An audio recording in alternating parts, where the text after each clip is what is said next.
Hello champions, welcome back to your very own channel Anand Garg this side. आज हम समझने वाले हैं क्लास 12th इंग्लिश की shortest and one of the most important poem which is aunt Jennifer tiger by Adrienne Rich. तो हर बार की तरह पहले मैं दे देता हूँ आपको पोएम की एक पर्टिकुलर थीम एंड देन हम इसका लाइन बाय लाइन एक्सप्लेनेशन समझेंगे. तो guys, Aunt Jennifer's Tigers by Adrian Rich is a symbolism and is a representation कि कितनी massive amount of exploitation and कितना massive amount of terror and torture women को in a male dominated society में सहना पड़ता है, bear करना पड़ता है. It represent कि कैसे एक वुमेन को completely tyrannize कर दिया जाता है in a violent marriage and कैसे एक वुमेन पे torture किए जाते हैं, कितना ज़्यादा अमाउंट ऑफ हरासमेंट किया जाता है एक वुमेन का इन अ पेट्रियार्कल सोसाइटी. यहाँ पे एक लेडी हैं आंट जेनिफर टाइगर, उनका नाम रिप्रेजेंट करता है द एंटायर वुमेन रेस को. तो जब भी हम आंट जेनिफर बोलेंगे हम बोलेंगे एंटायर वुमेन रेस के लिए.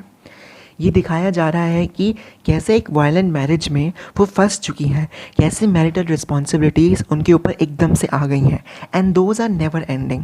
वो हमेशा चलती जाती हैं, कभी ख़त्म नहीं होती.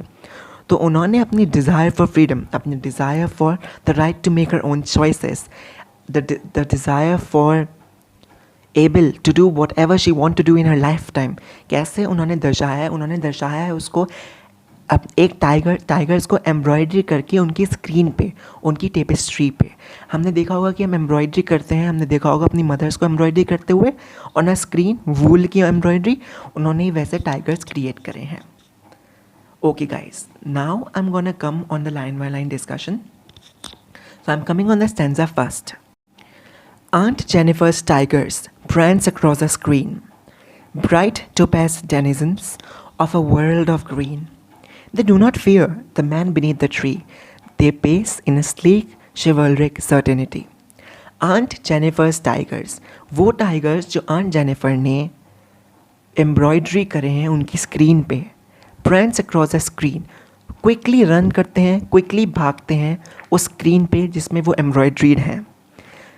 सेकेंड लाइन में हमें दिए गए हैं the characteristics, the features of tigers. And साथ ही साथ गाइस मैं CBSE में आ चुके क्वेश्चंस भी डिस्कस करता रहूँगा लाइन के साथ, जिससे हमारी क्लैरिटी बनी रहे. ब्राइट टोपेस, जो हमारे टाइगर्स हैं वो ब्राइट कलर्ड हैं, बिल्कुल golden, shining golden yellow colour के हैं. एक जैम होता है पुखराज which is quite golden in colour, उसकी तरह वो बहुत ज़्यादा शाइनी, बहुत ज़्यादा गोल्डन येलो है. Denizens of world of green, denizens का मतलब होता है सिटीजन्स, तो वो सिटीजन्स हैं ऑफ वर्ल्ड ऑफ ग्रीन, मतलब फॉरेस्ट के, जहाँ पे वो बिल्कुल कॉन्फिडेंस के साथ, बिल्कुल फियरलेसनेस की तरह वो अपने जीते हैं फॉरेस्ट में. वो किसी से भी नहीं डरते, स्पेशली जो मेन हैं उनसे तो बिल्कुल नहीं डरते. Fourth line gives you 3 important words. They pace. Pace means they run, they move in sleek, chivalric certainty. Sleek means elegance, chivalric means brave, and certainty means confidence. तो ये 3 features दिए गए हैं टाइगर्स के. They are elegant, they are brave and they are confident. And these 3 features are completely in contrast with Aunt Jennifer जो वो reality में है. रियलिटी में she is very timid, reality में she is very submissive. उनको torture करा जाता है उनके हस्बैंड के द्वारा because she is captured in a violent marriage. Now the second paragraph. Aunt Jennifer's fingers fluttering through her wool find even the ivory needle hard to pull. The massive weight of Uncle's wedding band sits heavily upon Aunt Jennifer's hand. Aunt Jennifer की जो fingers हैं वो Flutter कर रही हैं. Flutter means tremble, कपकपा रही हैं. And वो एक निडल जैसी हल्की चीज़ को भी अपनी स्क्रीन के पास ऑन नहीं कर पा रही. वो उसके अंदर से, उस स्क्रीन के अंदर से निडल को नहीं निकाल पा रही. तो यहाँ पे जो उनकी हैंड शेव कर रहे हैं, जो उनकी हैंड कपकपा रहे हैं, वो दर्शाता है the massive amount of terror, the massive amount of torture जो उनको सराउंड करता है उनकी एक मेल डोमिनेटेड सोसाइटी में, उनकी वायलेंट मैरिज में.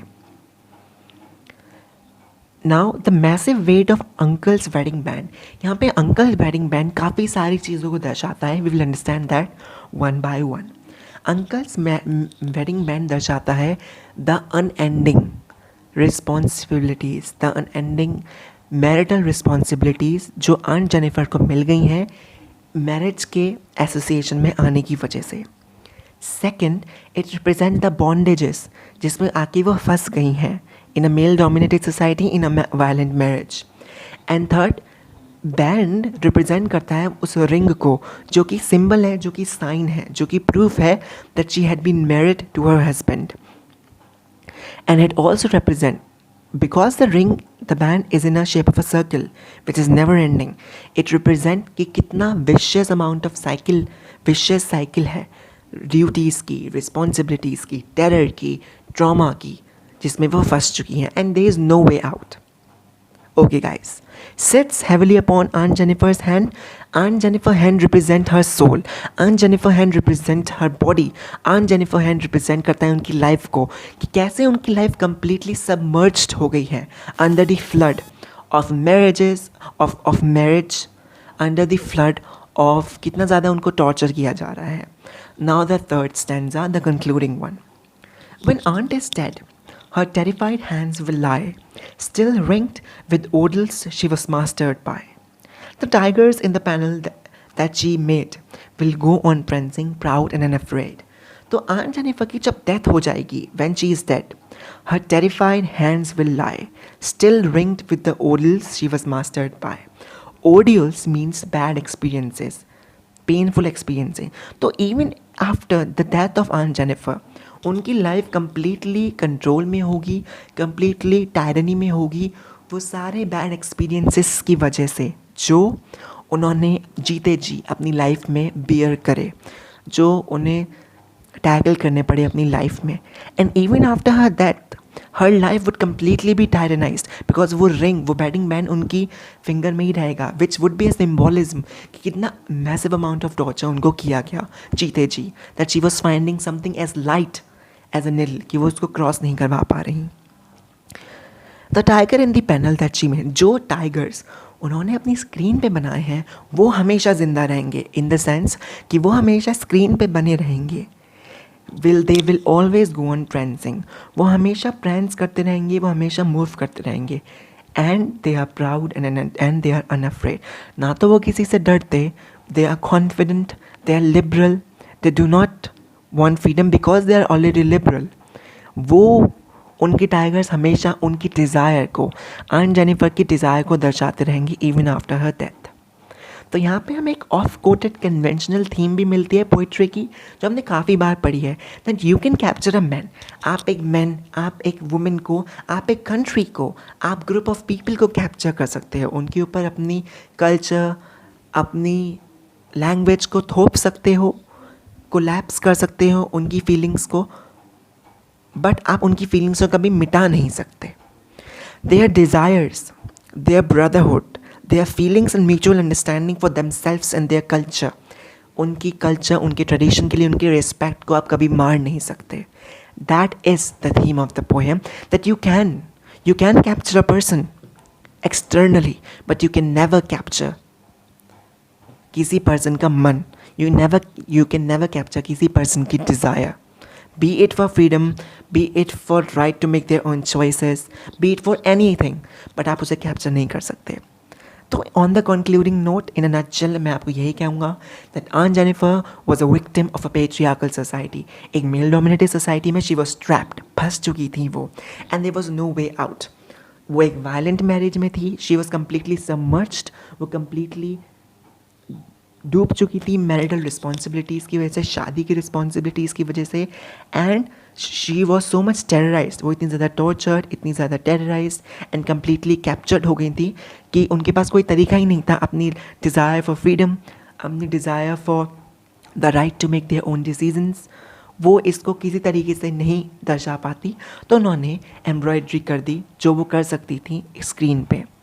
And those tigers are a representation of a desire for freedom. Then comes another twist. Then comes another important thing, the uncle's heavy marriage band which represent again the responsibility जिसके अंदर वो submerge हो गई हैं, the massive amount of torture जो उनको पे किया जा रहा है, and the unending bondages of marriage. Thank you guys. अगर आपको वीडियो अच्छी लगी हो तो प्लीज़ लाइक करें एंड मेरे चैनल को सब्सक्राइब करें, बिकॉज आपका एक सब्सक्रिप्शन मुझे बहुत ज़्यादा मोटिवेशन देता है आगे आपको कंटेंट प्रोवाइड करते रहने के लिए। एंड गाइस, आप इसको शेयर भी कर सकते हैं अपने फ्रेंड्स के साथ जो क्लास 12th में हैं। एंड अगली वीडियो में मैं आपको लाने वाला हूँ चैप्टर्स की in short summary and the important question answers. Till then, all the best, bye bye.